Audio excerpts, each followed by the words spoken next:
welcome to the second episode of Let's Talk from Copenhagen Wolves. Joining us on this week's show, we have Millennium Olly, Ninjas in Pyjamas NukeDuck, and Esports Heaven's Richard Lewis. So I think we're going to start off just by getting everyone to introduce themselves for a bit. Richard, do you want to introduce yourself first? Yes. It's weird. Like, how do you even? What you should do is you should get. No. You should get everyone to introduce each other. I'd be very interested in hearing. Okay, fine. Yeah, Richard, I'd be very interested in hearing Olly's or Erlend's perceptions about who I am, rather than me trying to. No.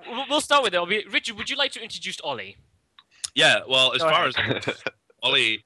Olly from Millennium is a great and potent growing force in esports leakage, doing the job journalists should be doing, and I'm a very big fan of his. Is it true you are the Snowden of esports, Olly? Free him. Say that, yeah. Free him. Free Olly. Get Olly. that trending.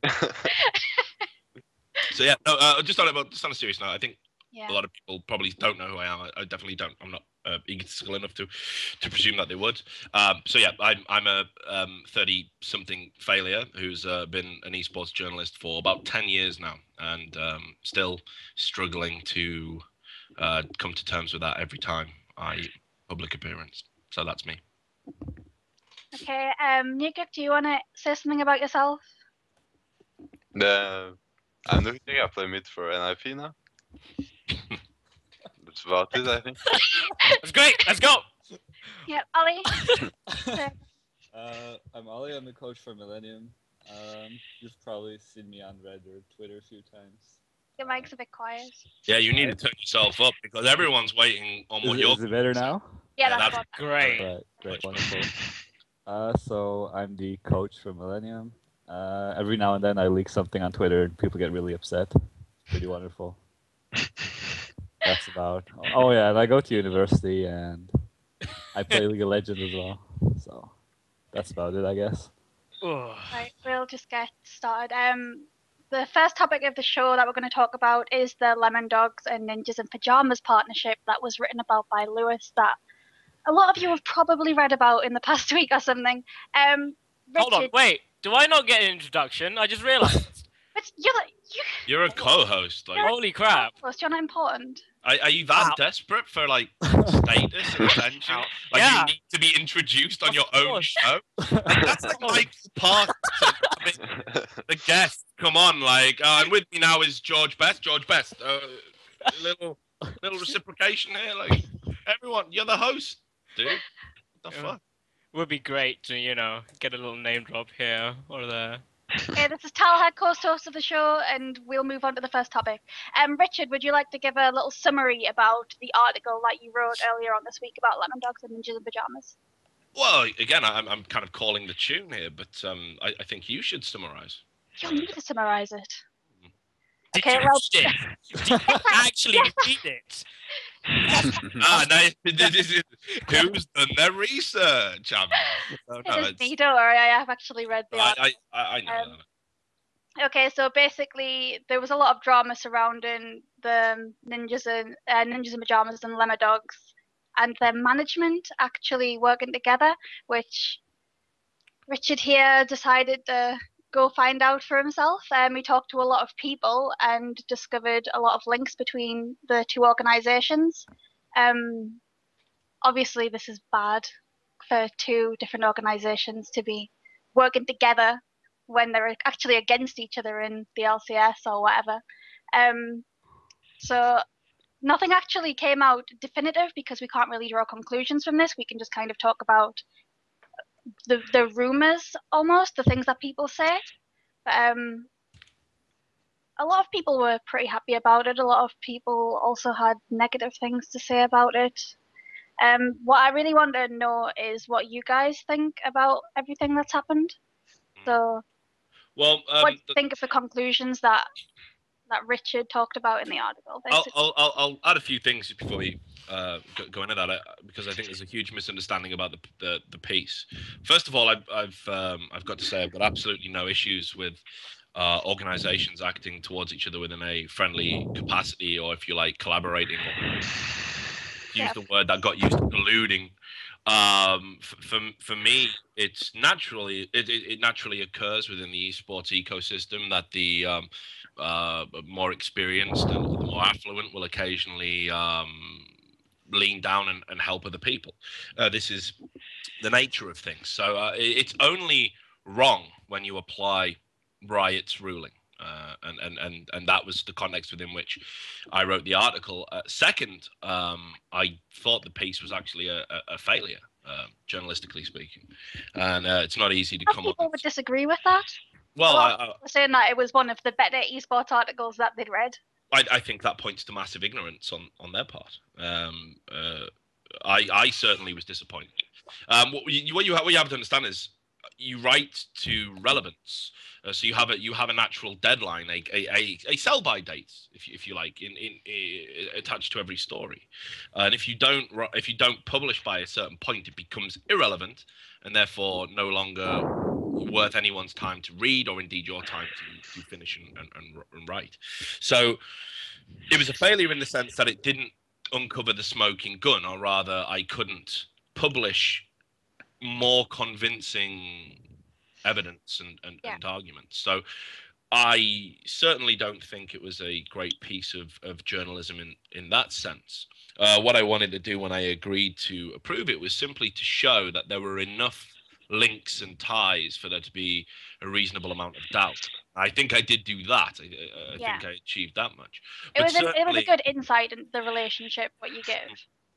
But certainly, it was not a it wasn't a Pulitzer award-winning expose. It was actually quite a poor piece of writing, and again, I think it speaks to almost how starved the community is that it was as well received as it was. I certainly wasn't expecting that, because all it was effectively was a bunch of leaked conversations, which is more Olly's domain, of course. So, and I say that with a lot of love. I genuinely do. But as a piece of journalism, I don't think it was that particularly great. The reason for wanting to write it was just quite simply, there's this awkward thing in esports. I'm sure everyone's heard this phrase. It's the worst kept secret. Everyone will say that a lot. Oh, well, everyone knows the EG and Alliance are really run by Alex Garfield. It's the worst kept secret in esports. That's to put some context on the phrase. And everyone was saying that about Lemondogs and NiP, and I knew it to be the case. And I thought, well, why isn't anyone writing about it? So I decided to try my hand at finding out what I could. And I think what I could wasn't definitive. In terms of the sources, how reliable would you say that they were? I wouldn't have published them if they weren't. And what was depressing, because we live in a culture within esports where anyone who is a whistleblower, and again, Olly's finding this out firsthand, anyone who tries to talk about things that are going on, you have the potential to lose earnings, the potential to be blackballed if you're a journalist. That has happened to me on more than one occasion. Or if you're a player like Erlend, you could find yourself never getting picked up by a team again, because you're deemed to be untrustworthy. So I think it's very important that you preserve the anonymity of sources. But what was also upsetting was that there's this culture of fear where people won't go on the record, and you can't publish the entire truth. Or, I've got much more compelling evidence I would love to have shown people, but I couldn't without throwing someone under the bus. And I don't want to do that. I don't want to do that to a current player. I was happy to do it to the NiP management. Not the actual players. Well, especially Stefan, because Stefan's a long friend of mine. I knew him when he was a Counter-Strike Source player. I go to a lot of Danish events. I love the Danish people, and I love the Danish esports community. But Stefan has stolen money, and I can't approve of that. So, well, I say he has. That's understandable. I really. should say allegedly, shouldn't I? We'll say that. Just to kind of butt in there, because you're saying like all this evidence and all this kind of stuff, right? I have someone who, I'm not gonna name him, but this is literally what he said on the whole Monte Cristo thing. Because your Twitter in the last week has been going a bit crazy, like. In reality, you had are we talking about is this the link to Lemondogs and NiP, or is this a separate thing? Okay, okay. It is a tiny bit of what this person says. If it's is going to be linked- about social media, then No. we're going to no, approach that topic. it is linked to what to the Lemondogs thing. Okay. This person has said, let me find it. While I don't agree with everything Richard says, to say it's unresearched is a load of bollocks. Yeah, well, it certainly was well researched. I feel it was almost within my grasp. It's kind of like it's this. Okay, Indiana Jones, the third film, Indiana Jones and the Last Crusade. There's a scene right at the end. I'm doing a Thorin thing here. I'm doing an analogy. The analogies are coming out. Yeah, but there's a scene where he's just within grips of it, but if he reaches it, he will surely plummet over the edge and die. And I was almost within reach of having it, but perhaps my own shortcomings as a journalist, perhaps my own ignorance, perhaps my lack of closer sources, whatever you want to attribute it to, I fell short of being able to conclusively prove it, and I acknowledge that. I think I'd be a fool not to. So, but it was as well researched as it could. I had a lot of sleepless nights. I spent a lot of time staying up late to talk to lots of people about it, and lots of people were very helpful and forthcoming, provided they were anonymous. And I find that very, very sad, as a sad indictment, if you like, at the malevolent maliciousness that can be prevalent in esports at times. Okay, Erlend, as a Ninjas in Pyjamas player yourself, it's going to be pretty interesting to hear what you have to say on all of this. Do you know about any of this kind of stuff that went on in Ninjas in Pyjamas? Like, was any of this information ever known to you? Like, Information about what? Like working with Lemondogs? Yeah. Well, they don't really have the same, or it's not the same people that work in the management. It's more like they're both Swedish organizations and they know each other. I think so. It's like they're a close relationship, but it's not the same people that like control both organizations. So I know both the owners, and I know they know each other. That's it, pretty much. I mean, I think as well, Erlend, you're in a terrible position. When I heard you were going to be on this show, there was a pang of sympathy because I think people think I'm a notorious, almost like verbal bully. That I'm going to come on and I'm going to argue. Yeah, and I'm not, because, and I will tell you why not, because the players in all of this are the people that get fucked, you know, for want of a better phrase. They're the people who, if they talk about it, they can get kicked from a team if they're currently on the team. If they're an ex-player, they might not get money diverted to them that they're entitled to. And ultimately, as we've seen, players, they don't always have the full facts. They don't always have they don't always see the bigger picture. Certainly, I think, you know, asking the players about it was very difficult for me, and the answers were always typically vague.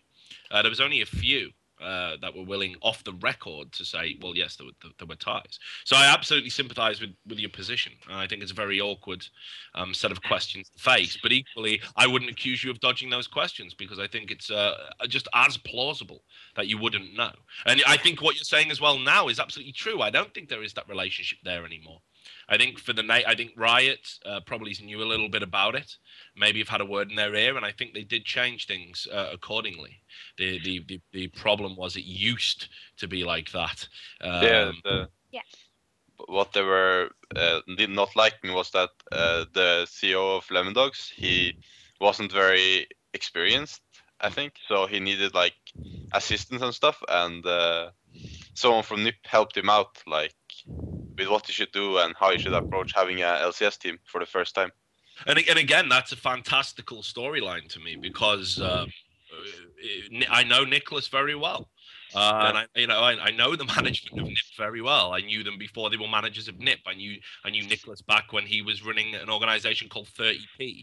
And the idea that he's an experienced esports person is absolute nonsense. It's nonsense because I know, because I acted in an advisory capacity to him as a friend in many instances. Whereas the Lemondogs brand and indeed the however you pronounce the surname, Capardi or whatever, that has been around longer than NiP. I believe NiP were formed in 2010 officially. They relaunched the Ninjas and Pyjamas brand. Lemondogs was registered as a company in 2009 and it had existed before that. So the idea that they're inexperienced and require help seems to be almost mythologic. You know, it doesn't quite ring true. Which isn't to say the person with the most experience is always the most qualified, but still, it's something I find to be almost. It's got the faint waft of bullshit. If we were talking in, the pub parlance. Another thing that I wanted to talk about regarding this was the fact that the Lemondogs paperwork being submitted 2 minutes before the deadline. What do you guys think about that? Like, it's considering everything that's happened between Lemondogs and the LCS and everything. It seems a bit strange that the players are saying that they were submitted properly. 2 minutes before the deadline. Like, no, it was like But apparently 5 it was days the management. after the real deadline. Like, they were given an extension. They had 2 extensions actually. It was like the third try, yeah. You missed Do you one. believe that was Lemondogs' Okay. management fault? Well, they couldn't find a stable roster, and they were like the last day when they had like 1 day left till they had to submit. They were like kind of desperate, trying to find like the perfect lineup. I don't think they found it until quite late, but Wait, they didn't have a stable roster, so players were like, "No, sorry, we don't want to be in the LCS." Like, no, well, the issue was, of course, the rules that had been brought in, which meant you couldn't take players that had played for teams in a okay. Right, yeah. So I'm not even going to get into the exact wording, so I'll fuck it up and look like an asshole. But everyone knows what I'm talking about. So that was the problem, that they had their, well, this is the alleged version of events. They had their all their hopes pinned on selling the slot. They had all their hopes pinned on that, and apparently the asking price was too high, which I find, again, an incredible detail in the story, given the relationship they've had. What we're being asked to believe is that Lemondogs asked an unreasonable price for people that had effectively helped run their organization, which is a matter of record. No one denies that they helped. No one denies that they provided advice to management of NiP. So I find it incredible that they would then price themselves out of the market to fellow friends. Again, it seems it's got that waft of bullshit, hasn't it? It also makes no sense in the fact that they were trying to sell the spot, but then there was also that part in the article that you wrote where it said, like, people saying that they'd failed to submit the paperwork and stuff on purpose so that they could get the spot. It's a tough one. I definitely don't want to do a Thorin and dominate the debate. But for me, it's Occam's razor again, and everyone who likes to portray themselves as vaguely intellectual has a razor. Total Biscuit has Hanlon's, and I've got Occam's. So Occam's razor is, of course, the most simple explanation is usually the right one. Now, if I'm expected to believe that an experienced CEO of an organization, someone who's been under the mentorship of an even more experienced CEO of another organization, after having 3 deadlines provided to him by Riot, who've been more than fair and flexible, somehow still isn't able to find 5 players to play in the most lucrative esports endeavor to date. Somehow he cannot do it. He cannot give these positions away. Is expected. We're then expected to believe that 2 minutes on the final day of the deadline, he sends across paperwork, 25 pages by his account, and he is giving exactly 60 seconds to rectify any mistakes that Riot then notice on their 3rd and what was publicly stated to be their final deadline. That, to me, is far-fetched. I'm not saying it's a lie. I'm not saying it's untrue, but it is far-fetched. It is a series of ineptitude and stupidity that is so hard to believe that the simplest explanation, as I see it, is that they were financially incentivized to not hand over the paperwork. Because as you can see in the time it has taken me to describe both situations, you can see which one is simpler. Which isn't to say it is correct, because I know there are lots of stupid people in esports. Of course. Okay, so I think it's about time that we can move on to our next topic, which is. Why not? I want to get Ollie's thoughts. Ollie's been super quiet about the Lemondogs and NiP thing. I know Ollie's got opinions. Ollie probably has insider things. So. Yeah, you've been a bit quiet so far, Ollie. I think one of the questions that wants to be asked to Ollie is on Reddit, which is, do you have anything you would like to leak on the show, Ollie? So, just feel free. Feel free. Well, let's keep it on point. I definitely want his opinion. I'm serious. I want Ollie's opinion about this. What do you think about everything we've just talked about, Ollie? As far as selling the spot goes, like the initial trade, it's a business, and it happens in all the like professional sports. A business will always look for the most beneficial way for them to make money, the easiest way rather. And for them at that point, because they got knocked out of the LCS, that was buying the spot. Like as soon as NiP lost the promotion qualifiers, like I told RNA, they're definitely gonna buy the spot. And the problem I had is that both management of the organization's management, like staff, just blatantly denied it everywhere for like a good month, I think. And during this, like, I know for a fact that the contracts that were signed by the new Lemondogs roster they picked up for Bad Leaved Lions are just they're so one-sided.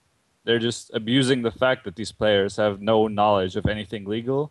They're like, sign this, it'll be good for you, and in the end they can do whatever they want. And that's what grinded my gears most of all.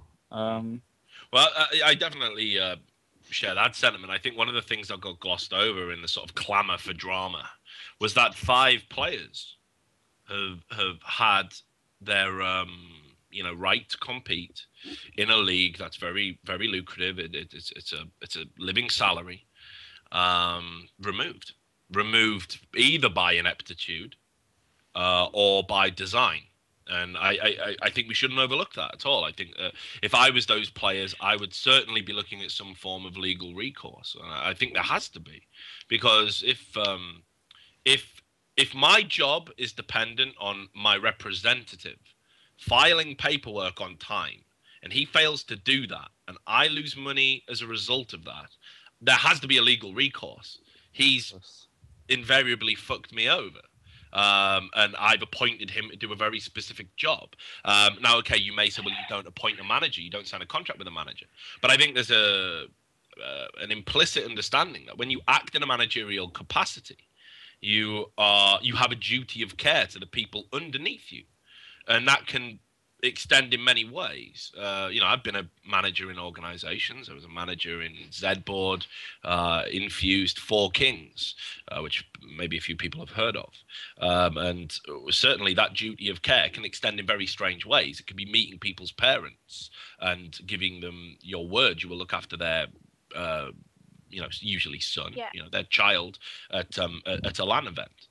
Sometimes they just want to meet you to make sure you're not some sort of predatory sex offender, which I can imagine. Did I go down disappointed when they met me. Again, I'm just joking, Reddit. But no, Reddit. We know what's number one now. Well, there's a guy called Krabby22 who likes to. Oh God. Pretty wild stuff about me. But anyway, so okay, so you've got this duty of care, but that duty of care can be making sure your players don't get intoxicated and make themselves ill, or that they eat properly, sleep properly. And certainly that duty of care has to extend that if you have an opportunity to provide those players with a livelihood, you do that. Because that is certainly within your remit as their manager, and so even if we believe the ineptitude line, if I was those players now, I would be looking to lawyer up. I'd be certainly looking at the possibilities. I would at least be taking legal advice, because that action has cost them earnings, and earnings that they are, there's no way of denying it. They're entitled to it, and I feel very sorry for them. I absolutely do. I think they've been fucked over. We had I'm So Fresh on the show last week from Lemondogs. He was exceptionally open about his opinion on what he thought of the entire matter. Talha, you hosted it. Did he say anything about the financial side? Like, is he going to get legal advice? Because No. He didn't say. He was just more just he was very angry. at the fact that the communication was like not there. Like he was just told, right, he was getting ready to move into the gaming house, and then he was like, he just got like an email, a phone call saying, all right, okay, sorry, you're not in the LCS anymore, and apparently everyone in the team wasn't trying, and it was just him just trying to keep the team together to, like, you know, practice, and then they just said, right, ultimately, sorry guys, your paperwork kind of messed up. Yeah. You're not going to be Okay. in LCS. Erlend, if you were in one of the Lemondogs players' situation and this happened to you with management, how would you react to it? Like, would you seek legal advice? Do you think they should seek legal advice? I wouldn't, but I guess they could, but I don't think anything illegal was done to them. And yeah, they just got picked up by the line, by, like, I don't know, the organization can do whatever it wants, I think. I don't think Whoa. there is any way, like... Okay. Right. Olly's having none of No, that. but not whatever they want, but... Here we go. they can- So, right? Come on then. You're playing in the LCS for NiP, and you just said the organization can do whatever they want. The organization gets the money, and they're like, right, we can do whatever we want. The players, screw you guys, we're not going to give you any money. How do you they can't. feel about that? No, but they can't do that. Like that, it's rulings against that. But they can, like, kick players as they please, or they can swap rosters, and they can also, like, give up their spot if they want to. If they don't want to, like, they can resign the spot. It's one of their rights, I think, as, like, organization in LCS. I think the first thing we need to say is that you're right. Theoretically, they can't do that because Riot pay the money and they distribute it to the organizations who then have to distribute it to the players. But we have seen, and indeed, without wanting to sound like I'm being antagonistic, we've seen with NiP and their management that you can withhold money from the players because, of course, Stefan Nielsen did this again, or allegedly did this, whatever I need to legally say, but he did it, and he withheld money from players that were no longer within the organization, but still earned it anyway. You know. Yeah, but he was not in the organization at this point, I think. Well, Nielsen, I think actually, he may have left at that time. You might be right, but the organization still transferred the money to a bank account of his determining, which was his girlfriend's, and he said, "I will pass the money on. Don't worry about it." So the organization has, by proxy, acted in such a way to deprive players of their money, which is not to say intentional. Absolutely not. I have no doubt that they're looking back and regretting that judgment, but it was still poor judgment was exercised. So it can happen, but equally as well, I think the problem that we've got at the moment is this sort of organizations definitely have a disproportionate amount of power because Riot work directly with the organizations, not directly with the players. And there definitely needs to be something akin to a players union, or at least a player representative. I would say Riot, with all their money and their resources, I think they have an obligation to appoint somebody that can go to the players privately, anonymously, you know, everything's in confidence, and talk about concerns that they've got. And this can be anything from financial matters to maybe inter-team bullying, even, which is, people might smirk and laugh about that, but that's if we were talking about a real place of employment, you would have to have that facility there. So I think Riot need to look at protecting the players, because right now the organizations are being allowed to act with impunity. And while most are positive forces and enhance the lives of their players, I would argue there's a very small percentage that don't. All right, what do you have to say to that, Erlend? Would you agree with what he said? What part, or I mean... just like in general, like, because you were making it sound like you know, you kind of disagreed with what we were saying about the players being angry about everything that happened. Like, you were kind of sticking up for management side a little bit compared to everyone else. Oh, I didn't mean to stick up to the management side. It's just, it's really dumb. Like, it shouldn't. But I don't think you can take any legal action on them.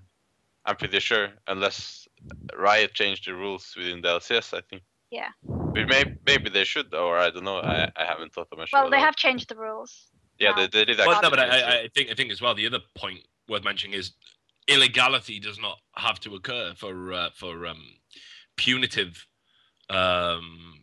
sort of recourse to be taken. You know, you can act well within the remit of the law, but if it's to your detriment, there's an argument there that you can seek some form of compensatory measures if you can display and prove how it's been detrimental to you. And exactly what I'm talking is a civil matter, as what we would call in the UK is civil matter as opposed to a crown matter. I'm not saying that anyone's acted in an illegal fashion beyond the stealing of money, which of course is illegal and remains illegal to this day, sadly.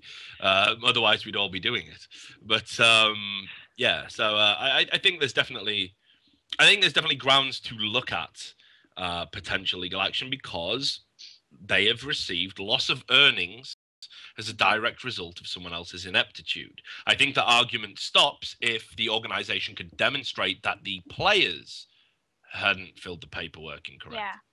As opposed to the management, but every version, including the version coming out of Lemondogs themselves, is that it was the management. Fine. Yeah, the players were fine. Yeah. They'd even kept their parents up till till midnight to act as second signatories or whatever.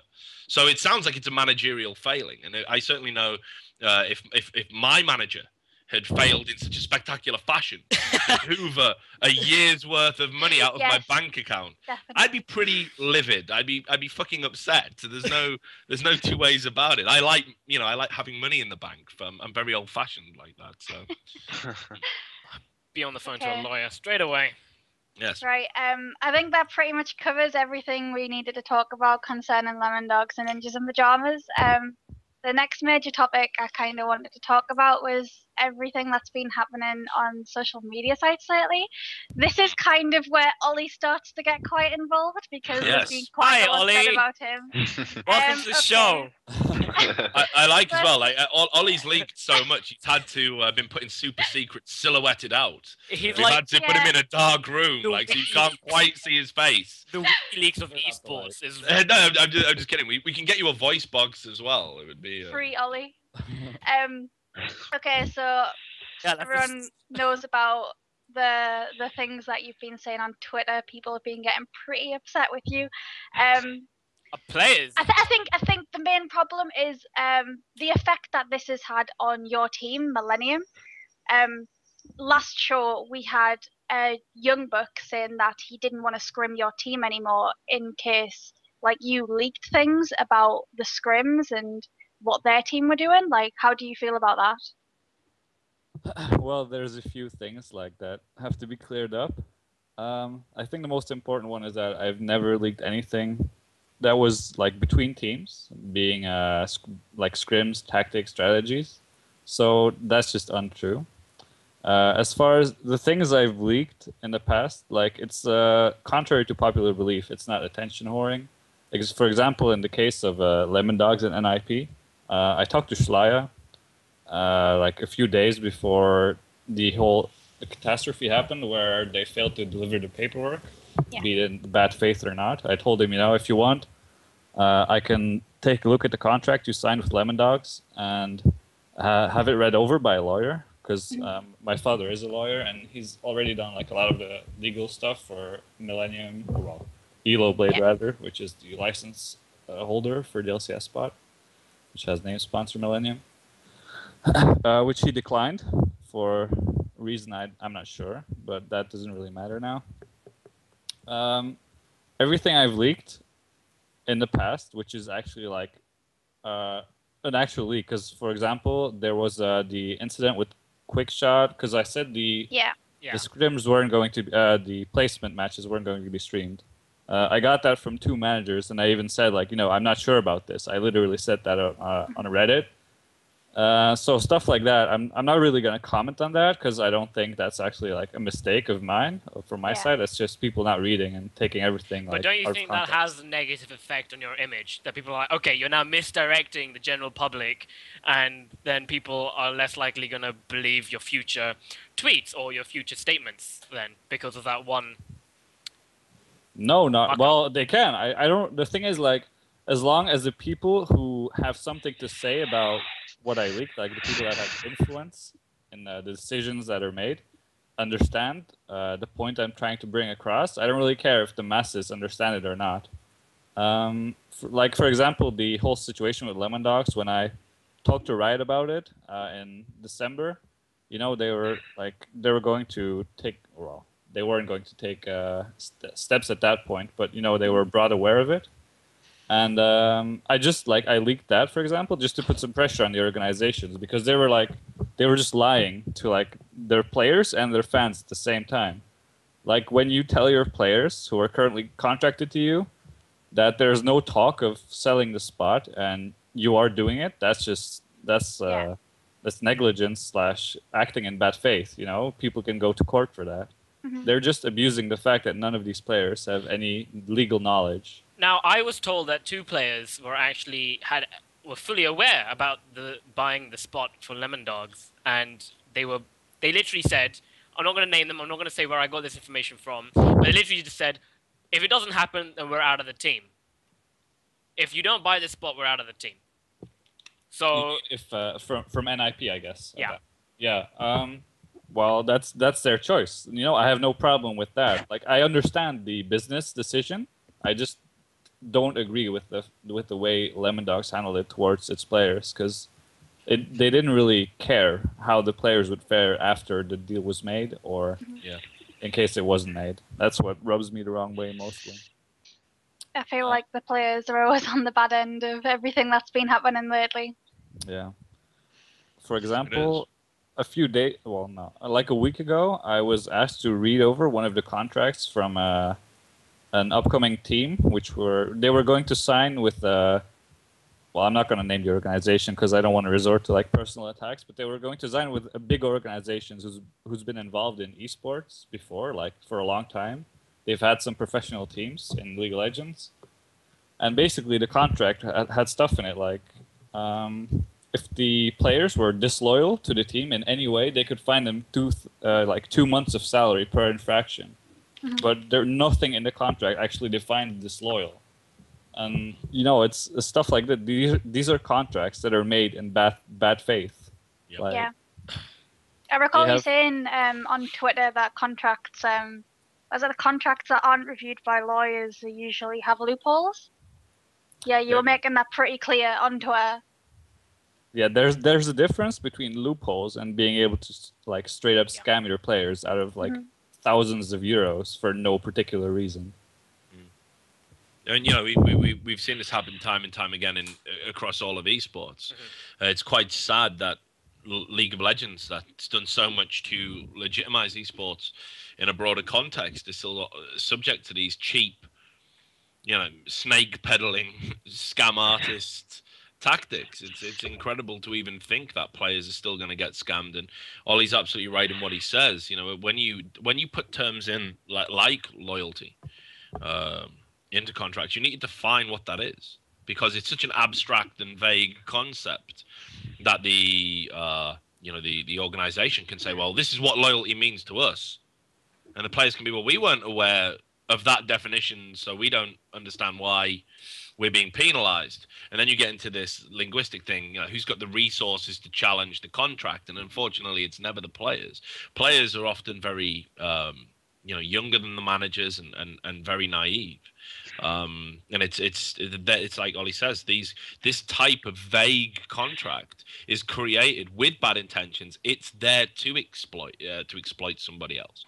On the other point that Olly was talking about, I've got a lot of sympathy for Olly in regards to the leak, where it was proved to be inaccurate, and my good friend Trevor came out and gave him both barrels, saying next time you leak something, make sure it's accurate. Which I had that with the whole super team, which people are still saying super team. I feel great about that. Like, I feel you're actually getting that as well on the Monte Cristo thing. Yes, as well. I was going to bring that up as well. So he said make sure you do your research before leaking stuff, which was quite a big statement, and it sparked this whole lovely. Now, there's this guy called Optimus Tom, is it? Yeah. Like, Optimus Tom. He's such Like, there's no real way to describe somebody like him. Because I want to absolutely clarify why I cannot stand this guy, even though I've never met him. This guy was up in my ass for like weeks on Twitter, and I've never understood it. Like, did he see a show and he didn't like me? Did he read an article and he didn't like me? If so, he's not acting like an industry professional. He's acting like a Reddit fanatic, and you should be very wary about people who behave in such obsessive and ridiculous ways. But he was when I leaked the super team, which again, yeah, okay, it was JWoww, it was Froggen, it was Freeze, Edward, and Shook was the original 5. They were playing together. They did have designs on making a team. Edward had said publicly many times he wanted to play with Freeze. I think Froggen had said many times Shook is the best jungler. Everything was out there for people to be reporting about it, and they were playing. They were playing it in a clandestine fashion. No one was reporting about it, and I was like, well, okay. I had some reliable sources tell me that's going to be a team. They had talked to Alex Ich about going and being a top lane. That is true. I don't care if anyone wants to dispute that. I've got that from a source that absolutely cannot be disputed on this. And Wicked didn't know about it. And when he said I didn't know about it, even though he ended up playing in the remnants of the super team, he really didn't know about it, because the whole point was we're going to get rid of him because we don't think he's good enough to play with. So they were looking to actively replace him. So of course he didn't know about it. He was the backup plan. He was plan B, and there he is, being plan B right now in Alliance. So bad. Oh my god. Hey, we can get into that later, but it's true. Now I leaked it, and this Tom Seafrost guy, or Optimus Tom, or whatever the fuck he calls himself, he went onto Twitter and was like, "Oh, this you're wrong, lol. This is like ridiculous. You're full of shit. You just make these things up as you go along. How about you do some real journalism?" I'm like, who the fuck is this guy? I didn't even know who he was. I just assumed he was just another Twitter loser who like latches onto you and spams you until you block them. Like, and then they go, "Oh my god, he's blocked me!" Like, you know, like just desperate for that level of attention, like a naughty child. You know, I literally thought that's who he was. I didn't realize he had like a job with MLG and things like this. Like, he's relatively well respected. So anyway, he then carried on about it, and every time I tweeted something like another leak or whatever, he'd be there. "Oh, he's wrong. He's wrong. You can't believe him. Super team, lol." Yeah. Okay, cool. But then Froggen released that vlog. Oh, well, actually, before we even get to that, let's get how Travis waded in. Oh god. Travis waded in and said this was outdated information, which is absolutely reprehensible, by the way, for any journalist or man who calls himself a journalist to deliberately spread disinformation to make it appear that you looked more informed than you were is absolutely, it's an anathema to what journalists do. And this is exactly what Travis did. He wanted to look like he had the information and said it was outdated. Then Froggen released a vlog which proved my information works within his timeline. It was accurate. I was correct. And therefore, for Travis to say that, it proves that he can't have had the information because it couldn't have been outdated, because it was accurate by the admission of the players that were making the team. Yeah. Now, at this point, does Optimus Tom come out and say, "Sorry, I shouldn't have lambasted you publicly in the manner I have done"? No. Now what he says instead is that the type of journalism, as in the accurate reporting of facts, which indeed is what it was somehow irresponsible and not real sports journalism at all. And I don't understand that. And I think there's this, for Olly, who's now even more in the dark than he was earlier, that's much better. Your monitor must have, I've been talking that long, your monitor went on for like... Oh, he's gone. Rest mode. No, he's had enough. Oh, there we go. Brilliant. Okay, some light. Let there be light. So yeah, the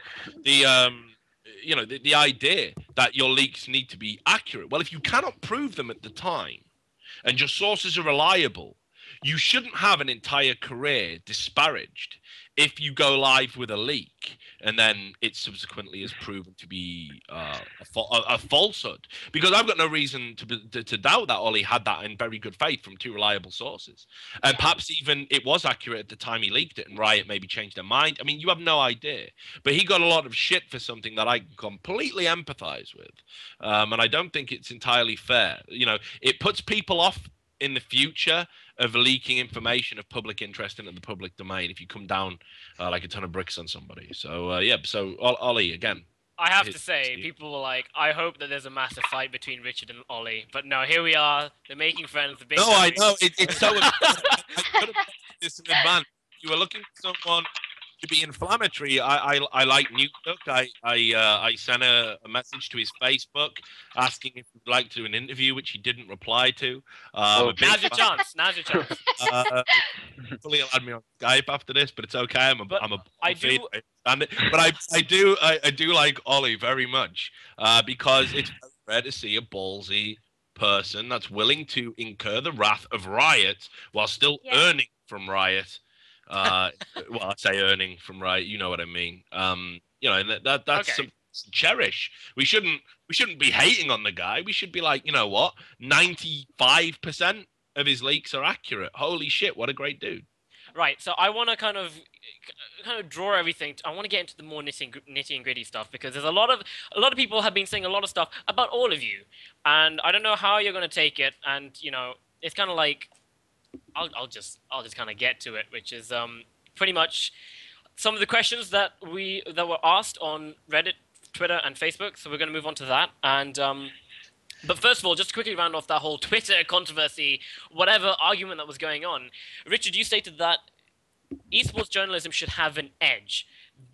The people crave an edge. The people crave a big opinion. Well, I wasn't specifically referring to journalism. I think broadcasting in broadcasting. I was talking about the LCS specifically.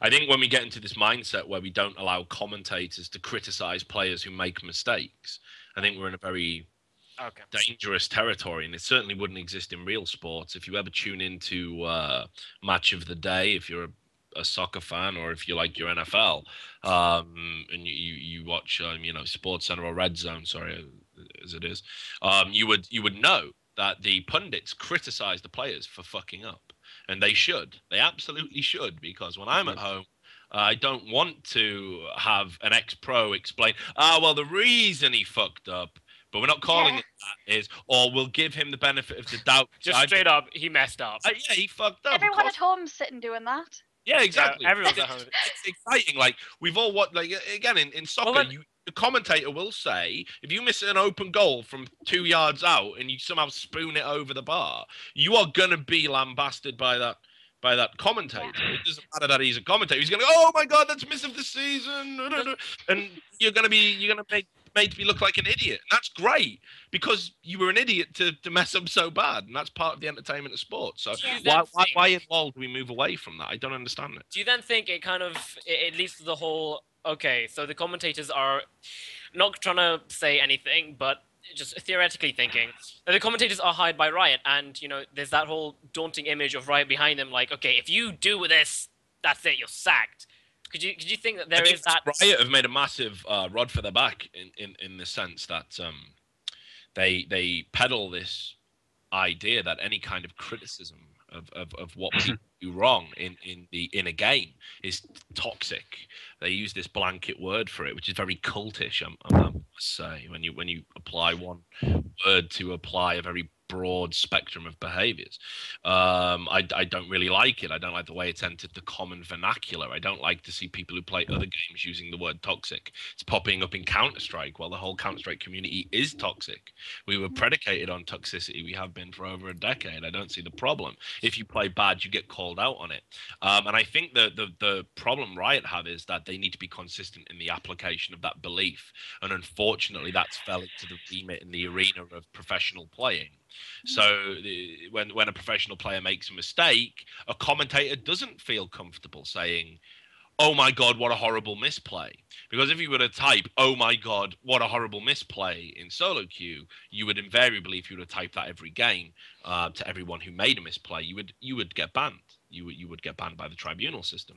So I think they've got this, and there's so many problems actually with the whole trying to find this consistent throughfare of solo queue and professional play. There's so many things like when a you know, on the one hand we say let's not enforce a meta, but then on the other hand we need a meta. Otherwise the game becomes a horrible mess, and we patch it based around that. So there's a lot of problems in balancing a top end competitive scene with a casual solo queue experience. But yeah, so I definitely think this is part of the problem, but equally as well, I think PG-13 is the broadcast age they're going for, and it leads to some incredibly tame, awful exchanges. And you've got guys like D-Man and Joe Miller and Quickshot, who I all know from FPS games, and believe me, those guys are wild. They are wild, wild guys. They get up to stuff in their private lives that is wild, wonderful wild. Wild in the same way I would engage in wild behavior. You know, they've got real personalities that are reined in, and I see it on their little faces. They've got what we like to call in the trade the golden handcuffs. You're imprisoned, but it's just so lucrative that you cannot ever leave, and you cannot show yourself. Your personality is reined in, and they have little glimpses of it from time to time, but I just wish Riot would embrace that more, because these are guys with genuine stories to tell. They're great at delivering opinions, withering put downs. They've got the lot. They're incredibly astute in an intelligent way in how to flame somebody, and it would add so much hilarity and so much value to the broadcast if they could do that. Okay, so we're gonna try and round this off in a very nice fashion manner. So we're gonna move on to the questions that the viewers have asked. So I'm gonna try and ask for like really quick, short replies to it, because there are quite a lot of questions, quite a lot of interesting questions. So the first one is to Richard. Why do you think esports journalism has taken so long to take off? I.e., why are we only just beginning to see esports from regular news sources, e.g., BBC, CNN, etc.? Well, it's a fad, and I don't want to burst any bubbles here, but the idea that mainstream journalism takes us seriously, we're still a long way off. I mean, people saw that HBO special where it was, you know. Oh no, I hated that. That was just. I mean, like maybe there was good parts in it, like that, you know, the lady who. Oh, sorry, the lady looked like she was disgusted. This is what I mean. I find it very hard. Like, you know, when you see that juxtaposition of reaction and then what they say, and she seemed to be arguing for it in the after show, but she looked aghast at some of the approaches that she was laying eyes upon in the context of esports. And I felt, and I like Scarra. I think he's a real cool guy. But I thought he was made to look like a real pathetic loser in that documentary. I mean, seriously. It's really upsetting that happens. Because they don't really try to understand it themselves, I think.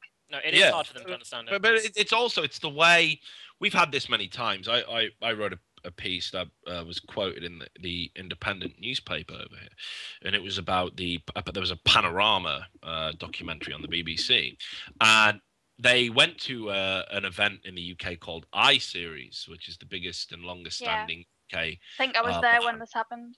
Yeah, and they filmed people there and asked them about gaming addiction, which is a very loaded question, because I think if you ask about gaming addiction, you are presupposing it exists. And as of yet, there is no scientific evidence to suggest that is correct, because no one's really conducted any studies into it. And as soon as that evidence is presented, I'll revise my opinion. But anyway, they interviewed people there. And what they would do is they would ask them a question like, so, you know, what do you think of gaming addiction? They go, oh, well, you know, gaming addiction could exist. You know, for example, I used to play 8 to 12 hours every day. And then what would happen is they would add another sentence like, but you know what? I don't think I was addicted. But what this documentary had done is they cut that last sentence out, that key sentence that changes the whole coloration of the meaning of the interview answer, and they would cut that out. And it was and loads of people came to me and go, "Fuck, what the fuck?" Like, I didn't mean it like that. And they used a lot That of is mainstream media, though. That yeah, and this happens is a what they lot. do. Which is why I keep saying to people, stop thinking about your bank balance. And next time the mainstream media comes and offers to put you on TV, tell them to go fuck themselves and put the shutters up. Because if we're truly a commodity of value to them, they'll come back and they will learn to treat us with the requisite respect. So if we to answer the question, which I believe was why is it taken so long? First of all, that presupposes, again, we've arrived. We haven't. We're a fad. We're nothing more than that right now. They're testing the waters, is what they're doing. They're dipping their toe in, and they're seeing what the reaction is going to be like. If the reaction is negative from their audience, if no one cares about the stories, they'll quickly stop because they're the mainstream media and they've got to keep on trucking. The people we should be looking to, and the thing that we should be absolutely in awe of, and the people we should be supporting, is how esports journalism has continued to improve internally and has changed in the last 5 years from being kids regurgitating facts without any knowledge about journalistic methodology or journalistic ethics. And we're actually at a stage now where I believe we're starting to see articles being produced by esports journalists with an esports background working within esports that are comparable, if not superior, to things within the mainstream. Yeah. So I think that for me is the true victory of esports journalism, not that the mainstream media have come in and wrote about ESEA trying to Bitcoin people or League of Legends filling the Staples Center, which are actually non-stories in and of themselves if you don't follow them up and see what it means in a broader context. Okay, NukeDuck. Here's a question for you. How confident are you against the new SK amateur team, and do you feel like you can beat them playing standard? Yeah, I do. I am. Like, honestly, man, you are making me feel like such an asshole because I'm being so wordy and like answering the question. You're just there with one-word answers. Please talk. Okay. Please. Okay. Do you think that they are a challenging team against everyone or yourself? I just can't phrase this right. Do you think you have a good chance against them, and do you think other teams have a very good chance against them, or do you think that they're a nice, strong amateur team? Hello. Hi. Yeah, I think they're a very strong amateur team. I know many of their players, especially their mid laner, Exile. I've played against him a lot, and he's really good. And some of the other players I've played in other teams. So they're definitely a pretty strong amateur team, yeah. But I'm still confident we can beat them. Okay. There is one other question that I think is pretty good for Erlend. Basically, what they want to know is they want to know your breakdown of the XKMT who are now Rocket, what their play was like during the relegation matches, and also what you think they're going to be like in the LCS. I think they. What I mean, I'm not supposed to say how they. Yeah, how they play. How do you think they played in the relegation matches, first of all? Oh yeah, I think they played very well. They had plans going into every game, and they managed to execute their plan every time. They picked Gale with Vayne, and their plan was to just go to 50 minutes, and they managed to do that. And then they picked Gale again and wanted to also just drag the game, and they managed to do it again. And then the third game, they played Nidalee and just wanted to poke us and take towers, and that's just what they did the third game. So they just had straight plans going into every game, and they executed it without us not being able to do anything, because we were like not playing very aggressively at all. Yeah. Okay. I think the last question is ultimately to Olly. How do you feel about pros and rioters being mad at you because you're leaking things? How do you personally feel? Do you think that is just an overreaction? Do you think it's just, or do you just not care about the reaction? You're just there to give information, and people want to believe it. It's their choice to believe it or not. Depending on the stuff I leak, like for example, when I leaked it about EG moving to Velocity, yeah, that I had reasons for that, which I'm not going to explain because they're personal. They're personal between me and some of the members of EG, so Like they'll know it when they know they're talking who I'm talking about. I can understand that people get upset about that because in the end it is a source of revenue for them, like when they build the hype. But what I don't understand is how they can't expect something like this to happen when they keep complete radio silence for 5 months over like a subject like that. If you're not ready for someone to leak it, then you should probably make sure it doesn't get leaked, like it doesn't get leaked to an outside source. Yeah. Or you get your shit together and make like a proper announcement, like more than 5 months before you do it. So you're trying to say that you're kind of like the person that teaches people their lesson, like, you know. I wouldn't say it like that. Like,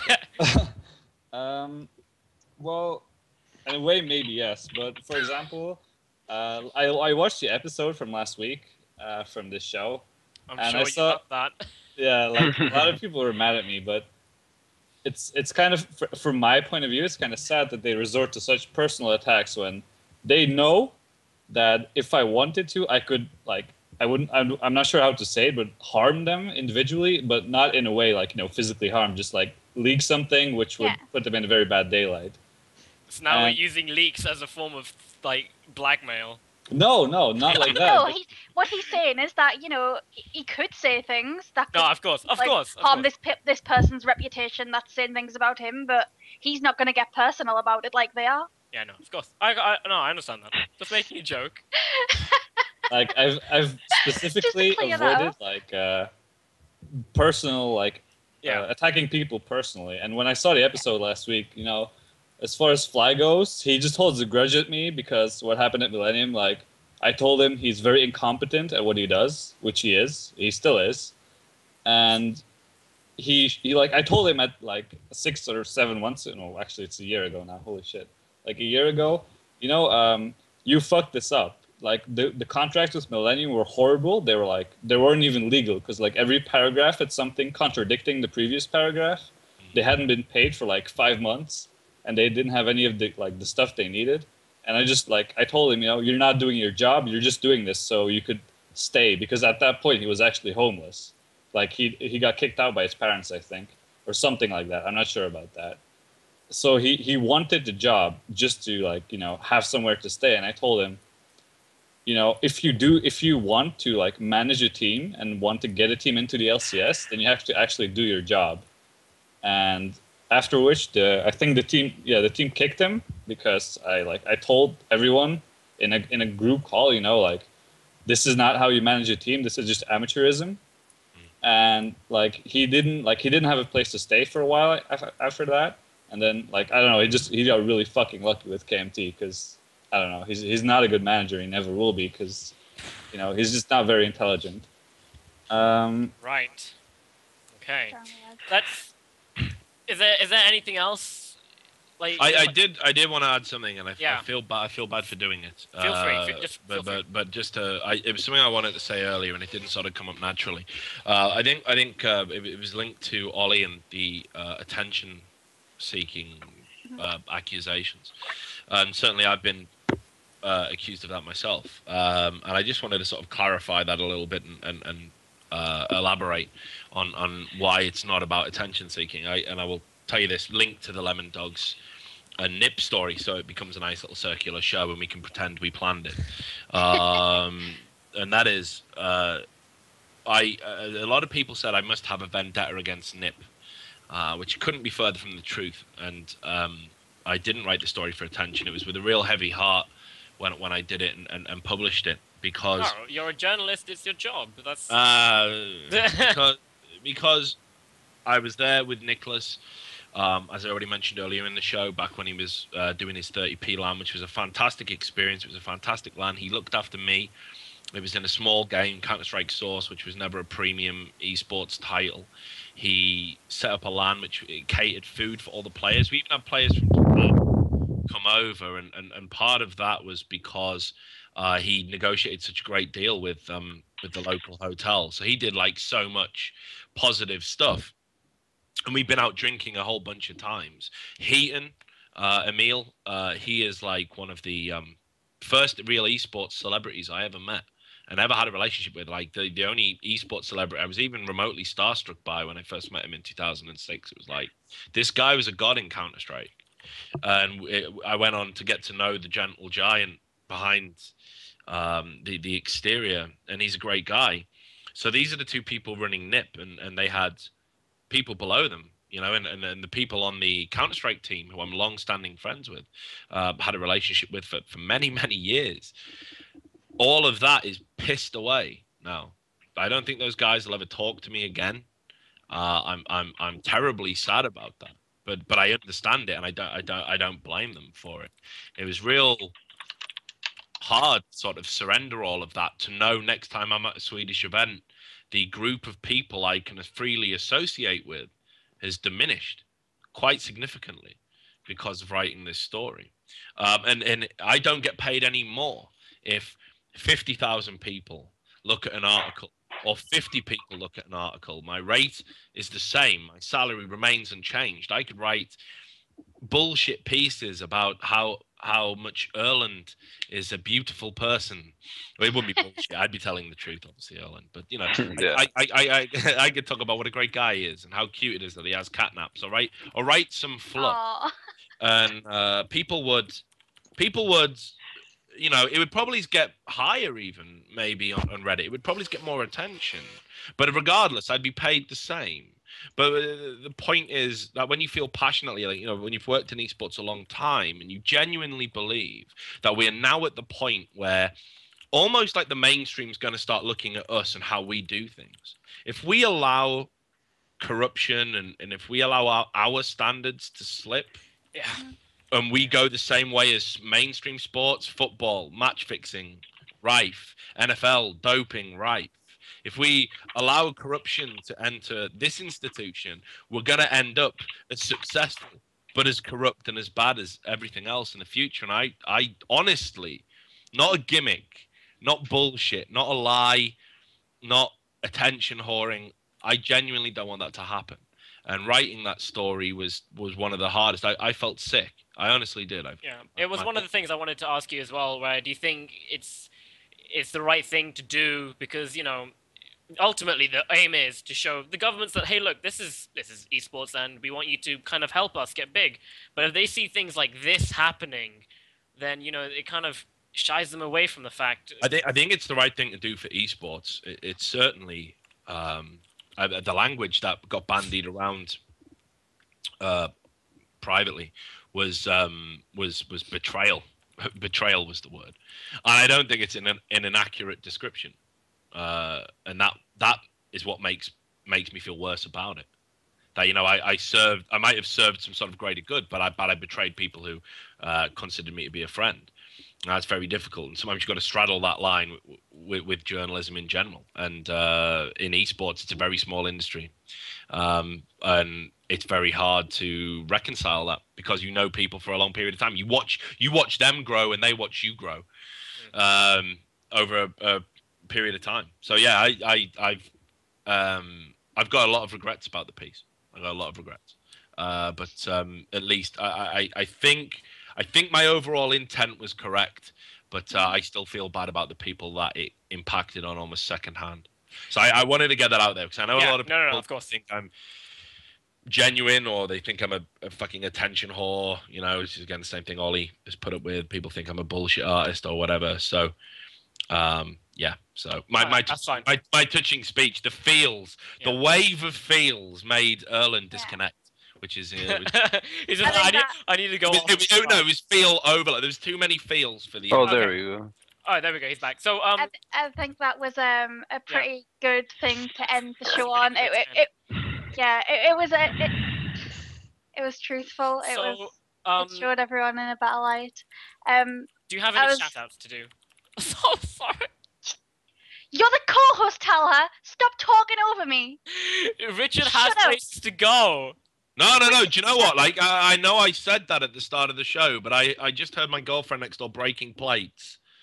I don't know if anyone picked that up on the microphone. Yeah, okay, I didn't know who That is that because was. I'm late, but I just don't want to go out of that door now and see what Okay, I'm that's fine. gonna get into. If I can stay here for as long as possible to avoid the carnage in my house, that would be fantastic. So I'm not in a hurry. I know Amber, would you like to carry on what you were saying? I was gonna say we'll end the show with that. I'd like to say a big thank you to Richard, Erlend, and Olly for coming on the show. Is there any shout outs you guys would like to do? Richard? Shout out to your shout out to whoever I'm gonna call to come round and knock on the door so I can get out without realizing I'm in the house. That would be great.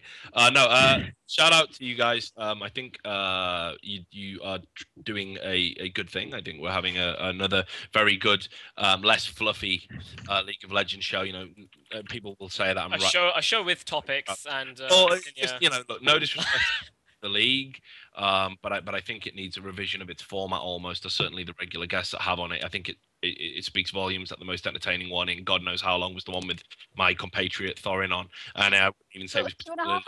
2.5 hours. I wouldn't say it was particularly entertaining in the sense of maybe you wanted some sort of sustenance, substance, I should say, to the topics. It was just Thorin calling everyone a douchebag, but that's what Duncan does best. I love him dearly for it. But certainly, League of Legends is staffed of shows like these, so you're doing great work. Thank you. Little suggestion though. Let's talk. Come on. All right. You can do better than that, guys. I know you can do better than that. I didn't want to bring it up. I didn't want to bring it myself, but like. It's so a generic. very generic Well, name. who's that doing? Come on, answer. Right, would you like to come up with a name, and I will use that, and I'll have your name. I don't know, but it's I'll be like, name. play on foot, doesn't it? Like- I mean, I like a enjoyed little- Lane Talk. I thought Lane Talk sounded pretty cool. 'Cause, you know, That sounds so childish. Lame talk. lane talk. I mean, the trouble with that is though, it's People like could be like lame talk. it's like when you've got like a surname. Like I've got job. obviously Lewis at school, so I got Puis, Jewis. Lou, L-O-O, meaning toilet, piss. There's so many. You got to be very careful with a name not having a play on words. But legendary. I mean, legend. There's got to be something in that, right? Like the stuff of legend. I'm sure Talha will come up with something in the next Yeah, week. we'll I'm work not on a something. We'll work on something. job. I can't help you. Thank Okay, you. but what I'm saying is you can do better than let's talk. And don't get me wrong, it's you. It wasn't our idea. Not my idea. You can't. Okay. Don't look at me. Don't throw Amber under the bus. Don't do that. Because I know Amber didn't come up with it either. Yeah, I know. Northeast person would never do that. We're good with things like this. Exactly. So you need to come up with another name. You're only 2 shows in, so you can. Fine. You can No one knows. No one's seen it. But other than that, thanks to Heaven Media for continuing to employ me. Thanks for whoever came up with whiskey. Thanks to the League of Legends community for wishing me cancer every day. It'll probably. No, it will eventually happen. That's the beauty of it. There was a comment. On a long enough time scale, you will all get your There wish. was a comment on the Reddit thread actually saying something like that. There you go. They want me to die of cancer, and I don't think it's going to happen in the immediate future. But give it time, guys. I mean, come on. Like you've got to, it's like climbing to diamond. You've got to want it, and it's going to take a long time. Give it like till season 15. Maybe I'll come on a show like this. Complete opposite. It's Coming out with me, and like a chemotherapy bag on an IV. God. I'll have something good to tell you guys. Okay? No, it's complete opposite. He's like Richard Lewis? ? I know he thinks we all collectively wish him cancer, but They I think do. a lot of people look forward to this show.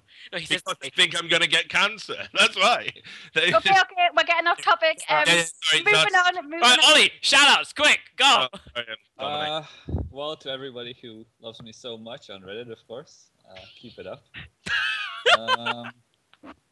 Other than that, someone wanted to give me a shout out. It's Incarnation, the guy who's banned for life. Oh, yeah. How's he doing? He's good. He's coaching something now. It's like an LCS when team. is his Ryan ban knows about it already, so Yeah, when does his ban expire? never. No one knows about it Never. already. I know they said life. They don't Just mean dropping in It's a indefinite, but the show. that's a whole different story because Yeah. there's some shady shit going on there as well. He's a douchebag and a cool dude at the same time, so I like him. He's not a douchebag at all. He's actually a really nice guy. He just but- douchey things. He was No, he just a- didn't. That's he was the problem. No, He was no. just a bit immature. Or he has grown up There now. you go. Thank you, Erlend. Big man. So, shout out to him and to Millennium, of course.